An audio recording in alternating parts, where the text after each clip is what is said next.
Hello everyone, চলে এসেছি বার্থডের আরও একটা ভ্লগ নিয়ে। তো এখন বাজে সন্ধ্যে 6টার মতো, আর আমার ঘরের ডেকোরেশন করাও কমপ্লিট হয়ে গেছে। এখানে মা, বাবা আর আমি তিনজন মিলে ডেকোরেশনটা করেছিলাম।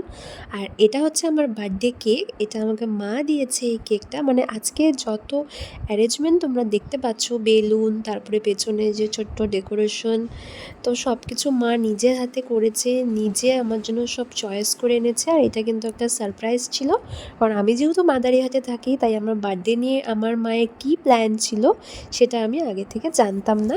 বাড়ি এসেই দেখলাম মা সমস্তটা রেডি করে রেখেছে। আমি কিন্তু বার্থডেতে মোম জ্বালিয়েছি, মোম নিভাইনি, কারণ আমার মা বলেছে যে কোনো শুভ কাজে মানে জন্মদিনের দিন, মানে এটা তো একটা শুভ কাজ, তো হ্যাপি সেক্ষেত্রে মোম বার্থডে নিভাতে টু হয় না, তো ইউ, সেজন্য আমি মোম নিভাইনি। Happy birthday to you, happy birthday Nontai. তোমাদের সাথে কথা বলতে বলতে সমস্তটা রেডি করে আমার কেক কাটাও হয়ে গেল। আর মা বলছিল আমাকে নন্তাই, কারণ আমার ছোটবেলায় মা আদর করে আমাকে ডাকতো যে নন্তাই বলে, তো সেটাই মার হ্যাবিট হয়ে গেছে। আর এখানে আমি সবাইকে একটু একটু কেক খাইয়ে দিচ্ছি। বার্থডে স্পেশাল হিসেবে বাবা, মা আর বর বলতে বাড়িতে কেউই নেই, তিনজনই ছিলাম আমরা। নেই ঠিক না, আমরা আসলে সেভাবে কাউকে বলিনি, কারণ আমার কোনো রকম মানে বার্থডে হবে এরকম প্ল্যান ছিল না। হ্যাঁ, মা জানতো আগে থেকে, মা বাবা সবটা জানতো, কিন্তু আমাকে কেউ কিছু বলেনি। আমি জানি প্রতিবার যেরকম হয় একটু আশীর্বাদ করবে ব্যাস, আর একটু পায়েস করবে ব্যাস, এতটুকুই, মানে যেরকম হয় আর কি বার্থডে না হলে। তো সেজন্য আমিও মানে আমার ফ্রেন্ডদের তাহলে বলতে পারতাম, মানে এটা আমি পরে ভেবেছি। যাই হোক, তো বার্থডে মোটামুটি কেমন কাটলো তোমাদের সাথেও সবটা শেয়ার করলাম। তো ও আমাকে কেক খাওয়ায়নি, তো আমি বললাম যে কেকটা অ্যাটলিস্ট খাইয়ে দাও।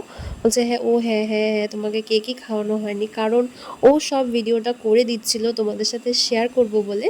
তো পরে ওকে আবার ডেকে আমরা একটু কেক খেয়ে তারপরে কিছু ফটোও তুলে নিয়েছিলাম। এখন দেখছিলাম যে বার্থডে গিফট হিসেবে মা বাবা আমাকে কী দিয়েছে।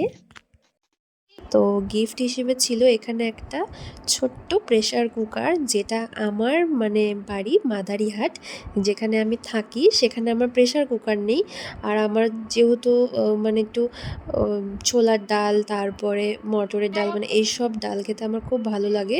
তো সেক্ষেত্রে আমার প্রেশার কুকার ছাড়া খুব প্রবলেম হয়। তো মা গিয়ে সেটা দেখেছিল, তো মা বলেছিল যে তোকে একটা প্রেশার কুকার আমার দিতে হবে। তো আমি বলেছিলাম যে না থাক, লাগবে না। তো এবার দেখলাম যে বার্থডেতে মা এটা দিয়েছে। তো কালারটা আমার খুব পছন্দ হয়েছে, খুবই সুন্দর আর খুব কিউটও প্রেশার কুকারটা। পরে তোমাদের সাথে সিঙ্গেল একটা ছবি আমি দিয়ে দিব। আর আপাতত এই গিফটটাই তোমাদের সাথে শেয়ার করলাম। তো অনেকটাই রাত হয়ে গেছে, এখন মোটামুটি 8টার মতো বাজে। সব কিছু রেডি করে এই সমস্ত ভিডিও করতে করতে কেক থেকে কেটে প্রায় 2 ঘন্টা চলে গেছে। তো ও বলছে একটু বেরোবে, তো চলো এবার বেরিয়ে আবার তোমাদের সাথে কথা হচ্ছে।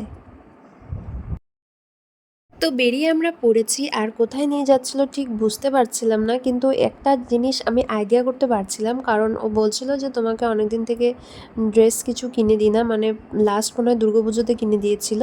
তো তারপরে আমার সেভাবে ড্রেস কেনা হয়নি, সেভাবে বলতে কেনাই হয়নি। তো আমি একটু একটু একটু আইডিয়া করতে পেরেছিলাম যে হয়তো কুর্তি টুর্তি কিছু একটা কিনে দেবে। তো না, হ্যাঁ, কুর্তি ঠিক না, একটু মানে লাগবে। কুর্তি নিতেই আসছিলাম, কিন্তু কুর্তি সেভাবে পছন্দ হয়নি, বেশিরভাগটাই 3/4 হাতা ছিল, আর খুব গরম লাগে, আর এখন 3/4 হাতা ছাড়া কিন্তু খুব একটা পাওয়াও যায় না। তো ফাইনালি ও এই ড্রেসটা পছন্দ করেছে। এটার অ্যাকচুয়াল কী নাম আমি জানি না। তো আর এরকম টাইপের ড্রেস এর আগে আমি মানে পরিনি, সেভাবে কমফোর্টেবল না। তো এবার ফার্স্ট টাইম পরবো, এটা নেওয়া হয়ে গেছে। তো বাড়ি গিয়ে তোমাদের সাথে শেয়ার করব। আর এখন এসেছি পুতুলের দোকানে, তো বলছিল যে একটা পুতুল নাও। প্রথমে ভেবেছিলাম অনেক পুতুল আছে, নিব না, তারপরে এই পুতুলটা পছন্দ হয়ে গেছিলো, কিন্তু ঠোঁটটা দেখলাম একটু বেঁকা আছে। পরে এই পুতুলটাও নিনি, ছোট্ট একটা আচ্ছা, কুইটি জিনিস নিয়েছি। নিও তো চলো বাড়ি গিয়ে তোমাদের দেখাচ্ছি। এই যে কুইটিটাকে নিয়ে চলে এসেছি, এটা কি কুইটি নাম কি না? হ্যাঁ, আমি তো কুইটি জানি, এটা কুইটি নাকি কিউটি বলে এই পুতুলটাকে। তো এটা নিয়েছি, আর যে ড্রেসটা নিয়েছি এই যে তোমরা তো দেখেইছো, এই মাত্রই দেখালাম, এটা নিয়েছি। চলো তোমাদের একবার ড্রেসটা পরে আমাকে কেমন লাগছে সেটা তোমাদের দেখাই। আর আমার চোখ মুখ তো একদম বসেই গেছে, তোমরা দেখতেই পাচ্ছ, কারণ 2 রাত্রি নাইট করে এসে তারপরে আবার ট্রেনের মধ্যে আজকে আমার মাথা ঘুরে গেছিলো। তো একজন লেডি প্যাসেঞ্জার আমাকে অনেক হেল্প করেছে, জল টল দিয়ে আমাকে অনেকটাই হেল্প করেছে।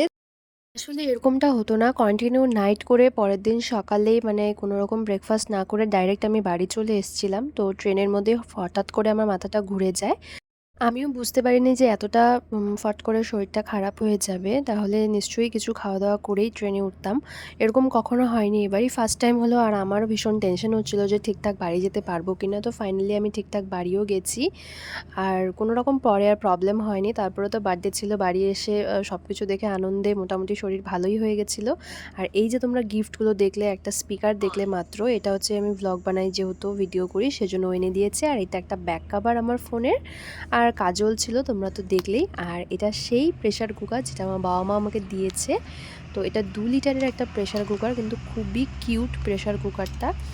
দেখতে তো খুব সুন্দর লাগছিল। আমার খুব আজকের মতো পছন্দ ব্লগটা আমি হয়েছে। এখানেই শেষ করছি। যদি তোমাদের ভালো লেগে থাকে সবাই লাইক করে দিও আর সবাই ভালো থেকো, সুস্থ থেকো। বাই সবাইকে।